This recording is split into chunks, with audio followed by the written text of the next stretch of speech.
zakat fitrah setiap bulan Ramadan ketika mereka berpuasa. Mereka mengerti apa itu zakat fitrah.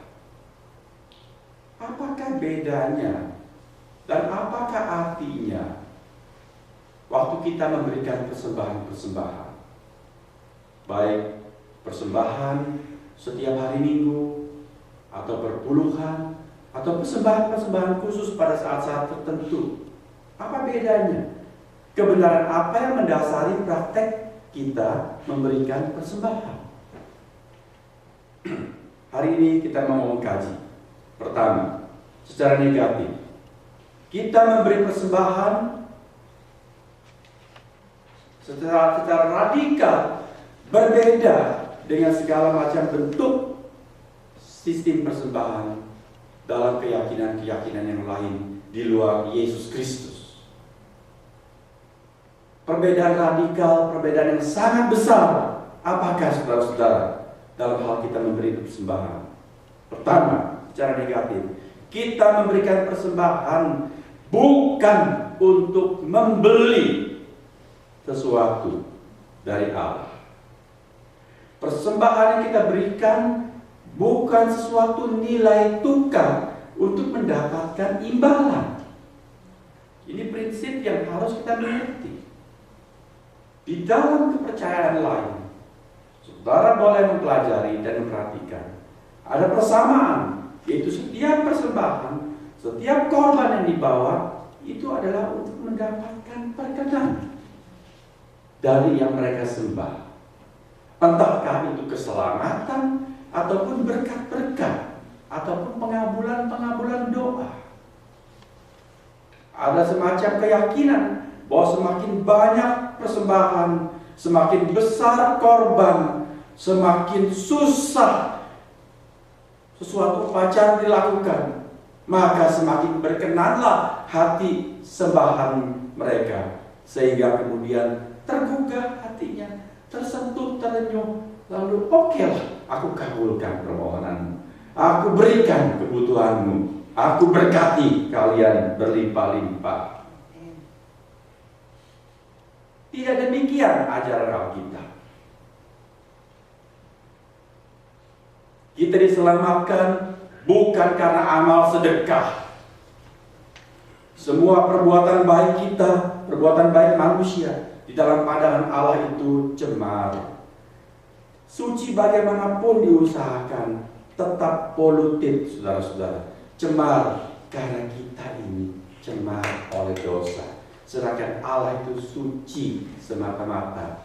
Bagaimana bisa sesuatu yang kita berikan itu memuaskan hati Allah?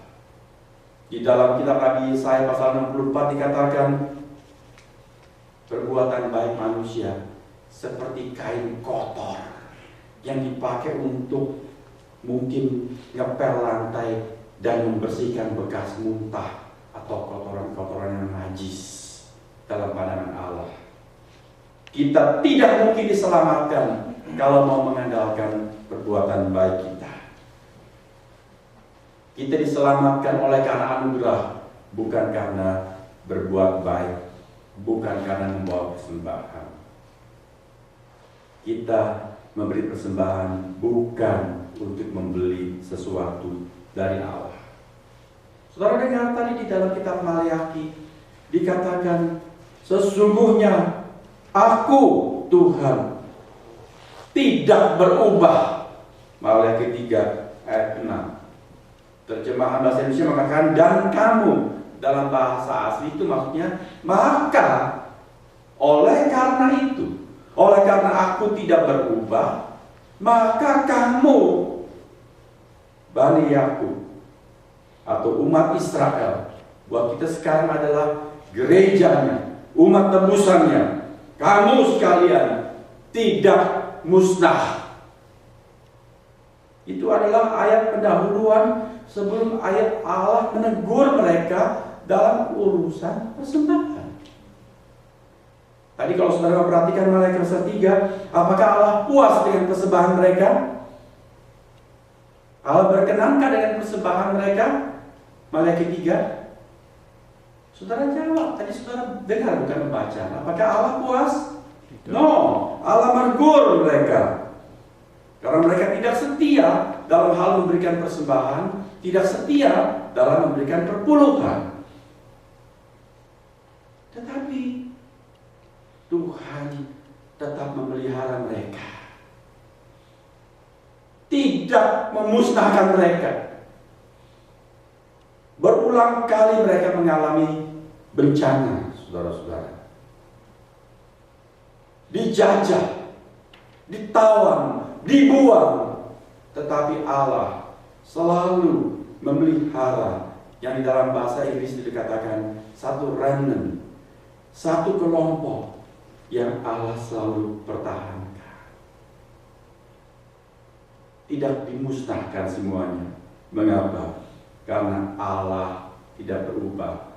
Allah setia kepada perjanjiannya. Allah sudah janji, aku memilih kau menjadi umatku, umat perjanjianku. Maka Allah setia memelihara janjinya. Allah sudah berjanji, jika saudara dan saya percaya kepada Tuhan Yesus Kristus dengan benar, maka kita diselamatkan. Tidak peduli saudara memberi persembahan atau tidak, Allah tetap menyelamatkan saudara. Persembahan kita bukan untuk menjamin keselamatan kita. Kita harus mengerti. Jangan saudara ketakutan memberi persembahan, bawa perpuluhan, karena pikir kalau saudara tidak berikan, wah nanti saudara gak selamat. Kalau saudara tidak memberikan, nanti saudara celaka. Kalau saudara tidak memberikan, nanti saudara tidak diberkati. Itu urusan yang lain. Allah memberi, tidak menuntut pamrih. Jadi kita memberikan sesuatu bukan karena kita ingin mendapatkan ganti dari Allah sebagai imbalan.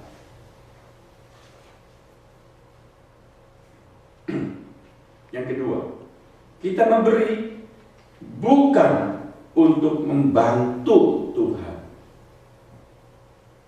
Kesian, kalau aku nggak ikut mendukung, nanti bagaimana urusan pekerjaan Tuhan?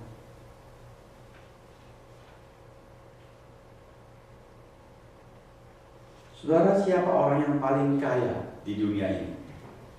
Untuk tahun 2009, siapa orang yang paling kaya? Siapa? Menurut majalah Forbes, majalah itu membuat satu ranking dalam edisi bulan Maret tahun 2009. Orang terkaya di dunia adalah Bill Gates. Orang-orang IT di sini lebih kenal dari saya, lebih tahu tentang Bill Gates, raja komputer. Lalu di ranking dalam majalah tersebut, Bill Gates memperoleh penghasilan bersih tahun 2009 sejumlah berapa saudara? 40 billion dolar. Itu 40.000 juta dolar bersih. Itu sudah merosot. Tahun sebelumnya, tahun 2008, dia memperoleh keuntungan neto 58 billion. Sudah merosot pun dia masih orang paling kaya. Kalau misalnya saudara atau saya tergerak hati kita, karena kita misalnya sohib teman baiknya Bill Gates, lalu kita tergerak untuk menyumbangkan 1 penny buat menambah, mencukupi kebutuhan kehidupan sehari-hari Bill Gates, kira-kira dia terima enggak? Kalau kita teman baiknya, kemungkinan besar dia terima demi tidak melukai perasaan kita. Kalau kita sumbang 1 penny, oh thank you, I appreciate. Oke. Tapi sebetulnya apakah memang dia butuh 1 penny?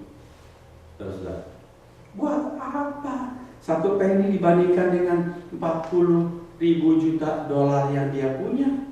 Apa artinya 1 penny ini?